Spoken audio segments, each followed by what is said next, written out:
Hi guys, welcome to this month's dispatches for the month of September. Hard to believe it's September already, but there it is. I'm recording this obviously at the tail end of August, but I'm happy to report that September's releases is quite a diverse bunch, and it's, I think, one of our biggest that we've released for quite a few months. As you can see, right down the front here, we've got some Revolutionary War figures. Behind those, we've got another large batch of Napoleonic war figures. To the rear of those are our brand new Supermarine Spitfires, belong to two famous aces. And right next to me here are two Land Rovers, Series 3 kind, of the old Royal Hong Kong Police.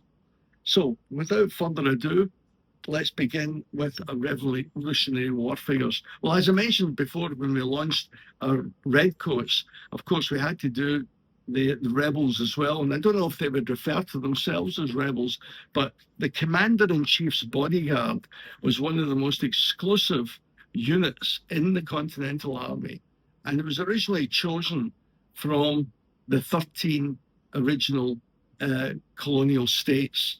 And it was decreed that 4 members from each of those states would form the initial guard. So it was a relatively small unit.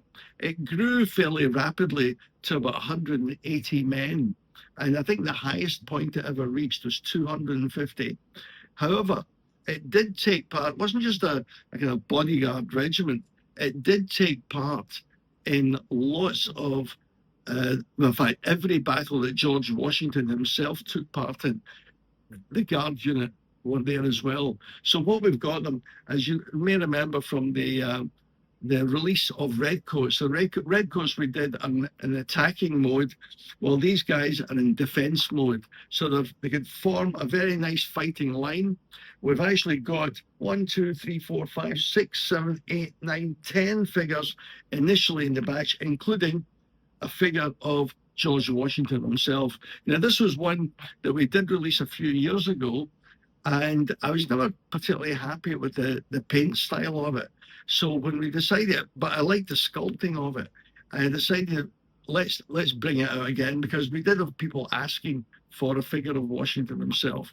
So what we did was we upgraded the paint job, and in fact the painting on all of these new figures is really nice. It's a very unique uniform that they're wearing, where they've got a kind of round cap that's crested with black bearskin and with blue and white feathers on the side. The coats themselves, of course, like virtually all of the Continental Army, were navy blue, but they've got buff facings, and they wore a very striking red waistcoat. So if you look at those, there's more coming. We've got a mounted officer figure, in fact, the first commander of the George Washington's Guard, and that will be coming out a wee bit later, along with some other figures, including one of Washington's personal flag bearers. Very nice figure. So that you can look forward to that, apart from what you've got here. Now, immediately behind these are what I've called Sharpe's 95th Rifles. Now, some of you will be aware that the 95th Rifles were this originally an experimental regiment that was formed in the British Army, basically from the experience that the British Army had experienced in North America, both during the French Indian War and, of course, the Revolution itself, where it was realized that a body of light infantry, the whole regiment would be light infantry, wearing dark green would make a much harder target than the typical redcoats with their white crossbelts and all of that. So the 95th Rifles, the men from that were chosen especially. They were expert marksmen. They were also taught excellent field craft and rapid movement across the battlefield. Their officers themselves were not the usual kind of British officer that you think of from Rev War period or even Napoleonics.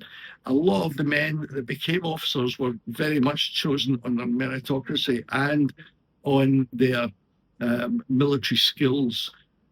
Very good unit. They featured chiefly through the novels of Bernard Cornwell, who created this great fictional character called Richard Sharpe. The books themselves, I was introduced to them by my brother Gordon. Gordon was a huge fan of Richard Sharpe novels. And of course, what we realized was it wasn't only us that were, enjoyed these books. They enjoyed wide readership, obviously, throughout the English-speaking world. And it wasn't long before it was decided to turn it into a television series. That television series, I believe, ran from about 1994 up to about 1997 or 98. And it starred a relatively young British actor at the time called Sean Bean. Now, Sean Bean played Richard Sharpe, and he is someone that's risen from the ranks and was given a commission by the Duke of Wellington himself. Now, obviously, Richard Sharpe is a fictional character, but the novels and the television series utilized a lot of real-life historical Napoleonic personages to be portrayed in the series. And it really is, if you ever get a chance, if you haven't seen it, I urge you to see it. It's a great series.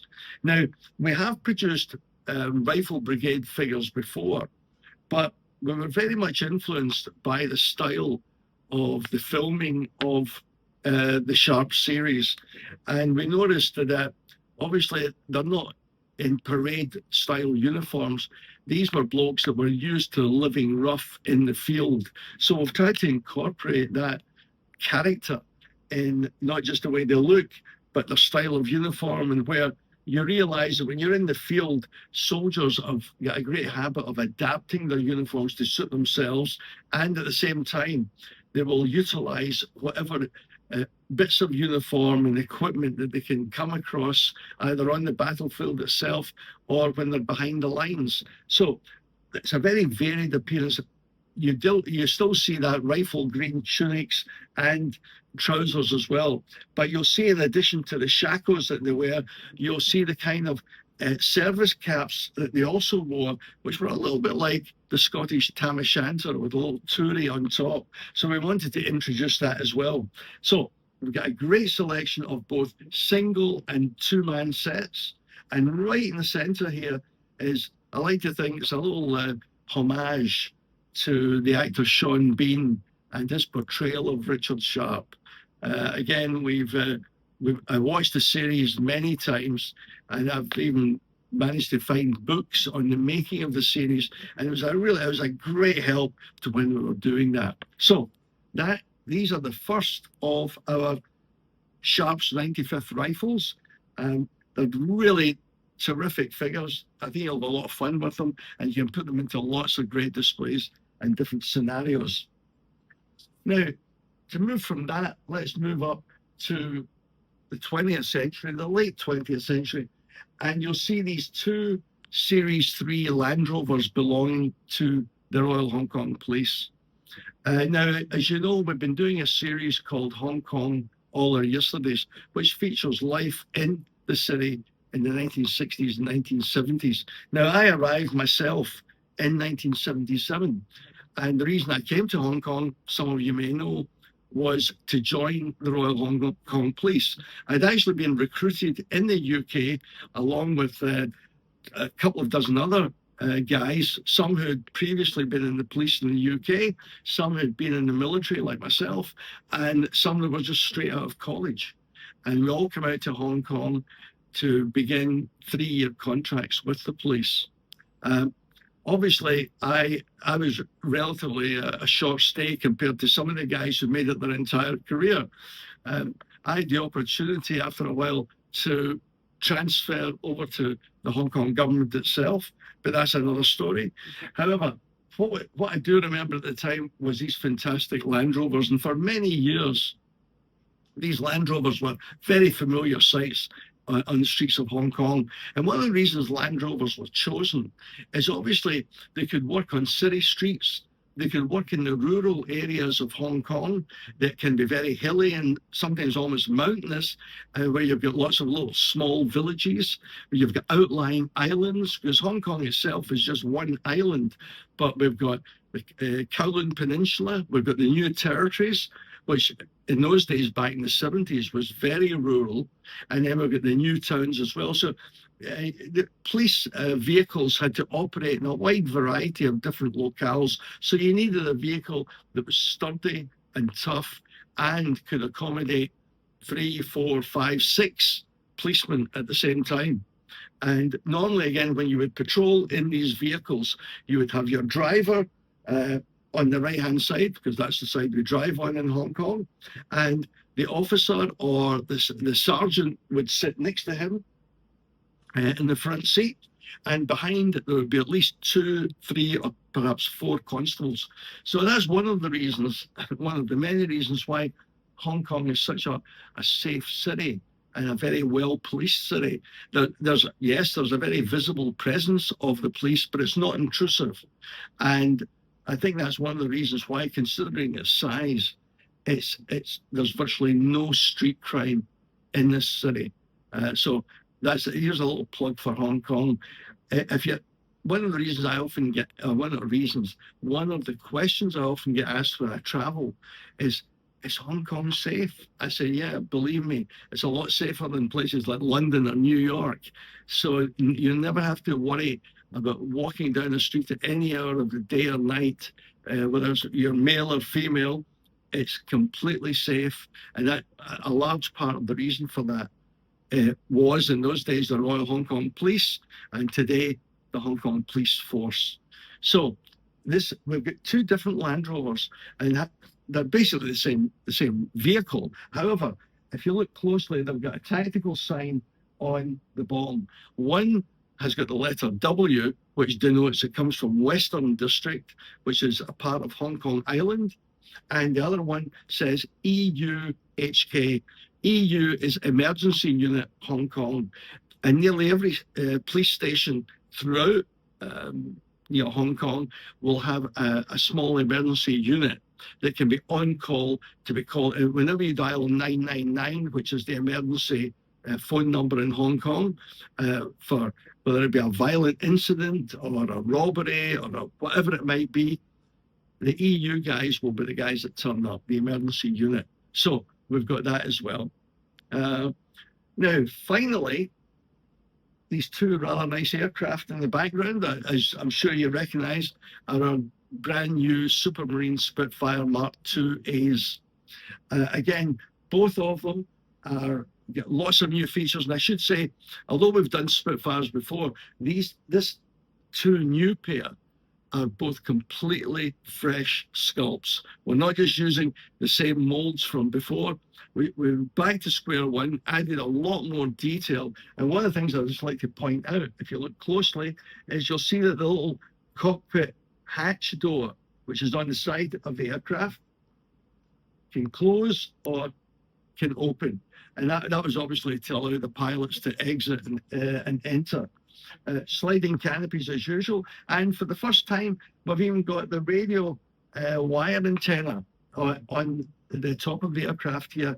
Another thing that's really nice with these new ones is the propellers spin really well.